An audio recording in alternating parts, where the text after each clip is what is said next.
What is going on, you guys? MissedThePart here. So we are at the conclusion of the Spider-Man 2 comic book, so make sure you guys subscribe, like, share, and turn your notifications on. If you guys haven't seen part 1 and 2, make sure you do, because those are really important and things are really getting spiced up. So let's get right into this comic book, because I'm really excited.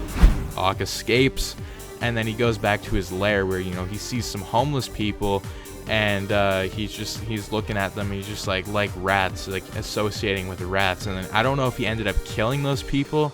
You know, he's talking about the choices that he made, and then when he sees those group of people, like, I don't know what he did, because, you know, he pretty much just talks about that he's not a murderer and stuff, but, you know, the arms are taking over slowly, and you know, he wants to finish his life's work, so he's going to do what he wants. And then there we cut to the party, the big giant party with John Jameson and, you know, MJ, and, you know, we have John Jameson pretty much just goes on stage, you know, he's talking, and then we have Peter and Harry, you know, they're getting into an argument here, and then the stage is pretty much set, and you know, we have J. Jonah Jameson. He's just like, you know, can you take a picture of like, you know, the wedding that's going to be happening. He's like, take the picture or you're fired. And I've never heard that in the movie, but that was really threatening. You know, Peter he's just like, you know, I gotta do it. And he's having probably the worst day of his life. And then, you know, we have MJ and Peter actually have a moment here. And then when John Jameson walks out, like, he's walking towards MJ, and, you know, he's just like, I gotta go, like, I gotta get out of here. So you can really see that Peter's, like, having a rough time accepting the fact that, you know, she's with John Jameson. He ends up leaving, and, you know, he starts using his webs, and, you know, he loses his powers, and, like, he doesn't really think anything's going that, you know, wrong, until, you know, he's like, he senses something is wrong, and then he falls and he hits his face off the thing, and he's just like, what happened? And then he goes into the elevator, and this time, you know, it's still the same scene with the guy, and he's just like, with the dog, which is really interesting. And that's where we have, you know, we have Spider-Man, or Peter Parker, talk about everything that's been happening with MJ, Doc Ock, and, you know, he's like, maybe he should stop Doc Ock, and he doesn't know what to do. So he ends up seeing a doctor, and he tells the doctor about the dreams that he's been having where, you know, he's falling, and you know, we have the doctor pretty much just tell him advice, and, like, he has to do soul searching within himself, and, you know, he has to try to climb up, and that's where, you know, soul searching happens. And that's where we cut back to one of my favorite scenes where, you know, we have Peter and Uncle Ben have that moment again. And, you know, it just tells Uncle Ben, he's just like, this makes me so sad to see, you know, I taught you something about responsibility.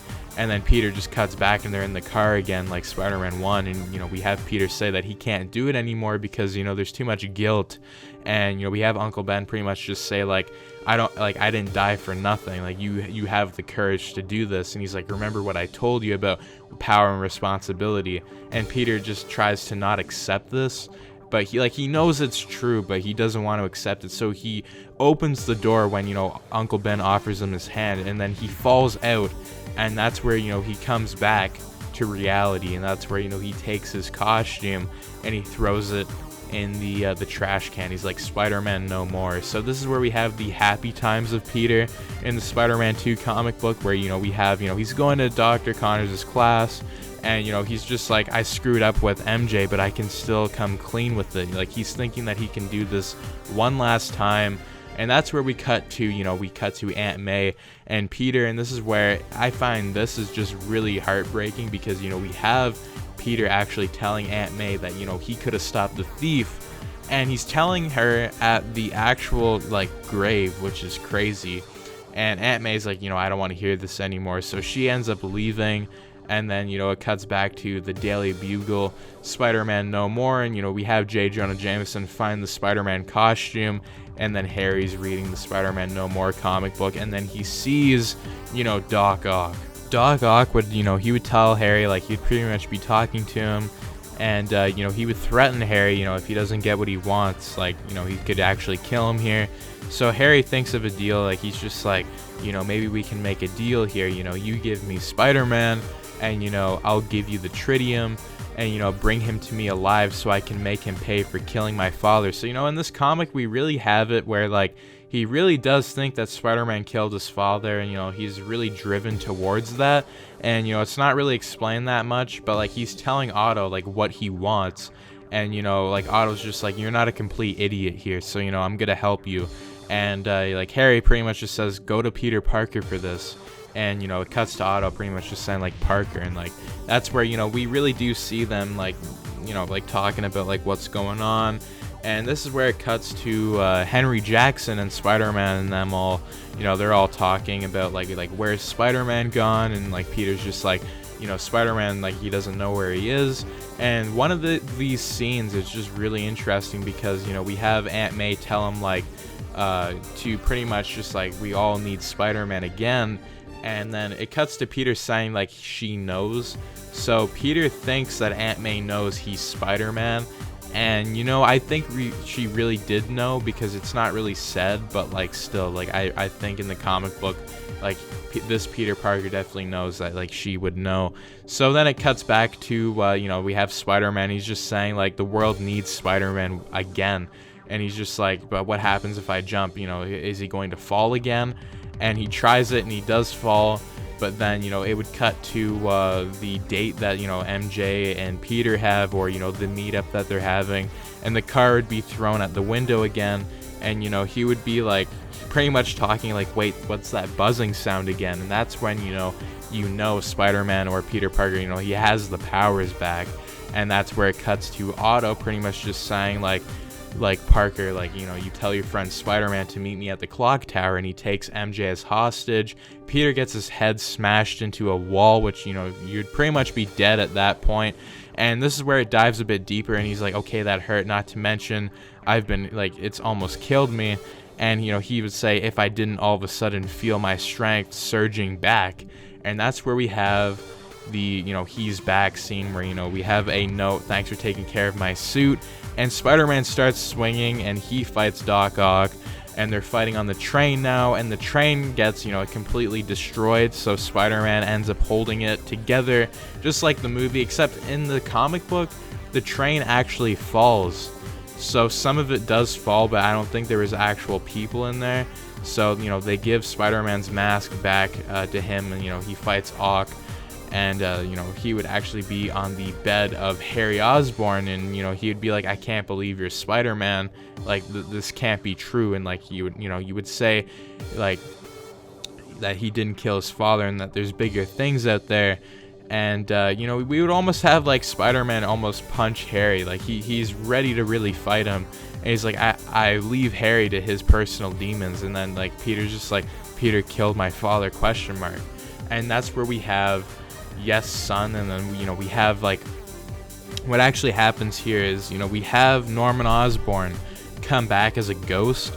And then that's where he throws the knife, and that's where, you know, he finds the lair of, you know, like, the goblin stuff. So this is just really interesting that, you know, that happens.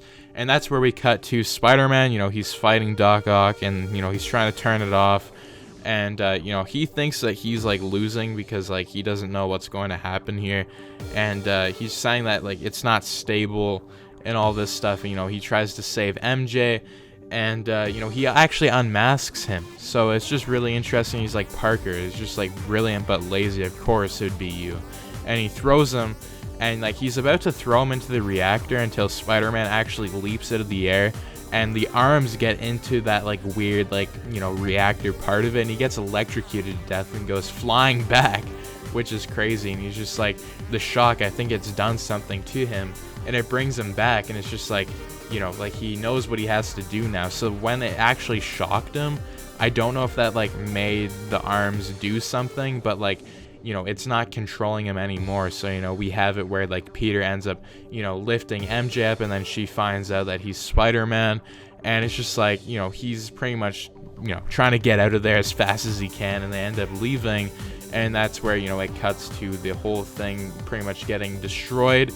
And that's where we have a shot of, like, Doc Ock actually drowning. So that's where, you know, Peter confirms that, you know, in this universe, Ock did actually die. You know, he didn't escape. He's completely dead. It was over. And that's where we have, you know, like, MJ and Peter taking a moment. and that's where, you know, like he brings her back down. Like that's where, you know, we would have Peter and MJ pretty much talking, and he's just like, you just hit the jackpot after that. And that's where, you know, they would actually embrace, and yeah, that's what pretty much happens in that comic book. And then Peter would actually, you know, he would hear the sirens, and that's where it would cut to the final swing of, you know, the Spider-Man 2 final swing. So he's pretty much just saying, like, you know, maybe, you know, he is a nerd person, but like he pretty much just like, he loves his life and he loves being Spider-Man. So he embraces both aspects of it, and that's where, you know, the sirens go off. And that's where we would go to the Spider-Man 3 prequel, because literally like seconds after that, the final swing, it would go into the prequel. So I do have a, you know, video on that if you guys want to check that out. So let me know your thoughts about the entire Spider-Man 2 adaptation comic. It's crazy how, you know, we went full in depth with that book. But anyways, as always, tell me your thoughts down below. Anyways, make sure to subscribe, like, share, and turn your notifications on so you and your friends are all up to date with the latest content. But anyways, as always, peace out.